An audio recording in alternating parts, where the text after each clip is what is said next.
પેપલી વિડીયોમાં મેં જોઈ.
પાલીતાણા તાલુકાના ગંડોળ ગામના કોળી સમાજ પરિવારની દીકરીની ઢગ લઈને એક બોલેરો ગાડીની અંદર મહિલાઓ બે ચાર યુવાનો સેંજળ ગામે ઢગ લઈને આવેલા અને ઢગની અવરજવર વખતે આ બોલેરો ગાડી કોઈ યાંત્રિક ખામી કે અન્ય કારણોસર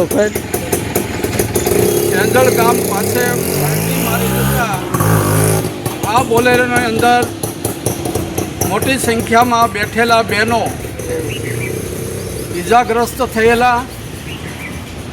ઘણી નાની મોટી ઈજાઓ થયેલી. આ ઈજાના કારણે એક બેનને ગંભીર ઈજા થવાથી સાવરકુંડલા સારવારમાં પહોંચે ત્યારે તેમનું મૃત્યુ થયેલું અને તાત્કાલિક ઇમરજન્સી 108ની તંત્રે સુવિધા કરી અને મોટી સંખ્યામાં જે ઇજાગ્રસ્ત બહેનોને પ્રથમ વંડા, સાવરકુંડલા અને સાવરકુંડલાથી અમરેલી સિવિલ હોસ્પિટલ ખાતે રિફર કરેલ અને વધુ ગંભીર ઈજાઓ જે 2-3 જણાને હોય તે રાજકોટ સારવાર અર્થે ખસેડેલ છે. ત્યારે આ બનાવની જાણ થતાં અમરેલી જિલ્લાની અંદર જે કોળી સમાજના આગેવાનો છે અને એક સંકટ મોશન નામનું ગ્રુપ શરૂ કરેલ છે. જે સંકટ મોશન ગ્રુપના જે અમારા સભ્યો છે, નારણભાઈ મકવાણા છે, બાબુભાઈ મકવાણા છે, મુનાભાઈ રાઠોડ છે, લાલજીભાઈ સાકળિયા છે, ઉકાભાઈ સાકળિયા છે, તેમજ રમેશભાઈ ગોઈ નગરપાલિકાના પૂર્વ સદસ્ય છે, મનસુખભાઈ અમારે નિવૃત્ત જમાદાર છે. એમ મોટા પ્રમાણમાં અમો તાત્કાલિક જે તે વખતે રાત્રે પણ અમારી ટીમ સિવિલ હોસ્પિટલ ખાતે મોકલી અને ત્યાંથી રિફર થયેલા બધા ઇજાગ્રસ્તોને સારવારમાં સિવિલ હોસ્પિટલમાં દાખલ કરેલ.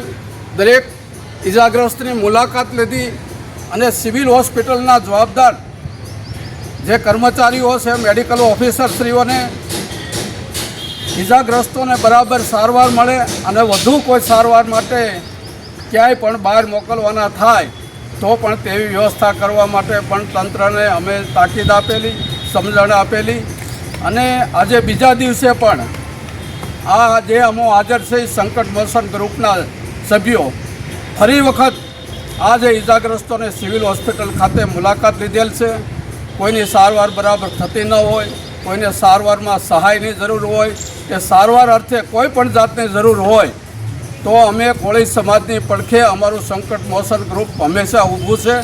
તે માટેની આજે અમે મુલાકાત લીધેલ છે સિવિલ હોસ્પિટલ ખાતે અને દરેક જિલ્લાઓની અંદર કોળી સમાજને અમારી પ્રેરણા લઈ અને આવી કામગીરી કરવા માટે આજે હું સંદેશો આપું છું. જય વેલનાથ, જય માતાંતા.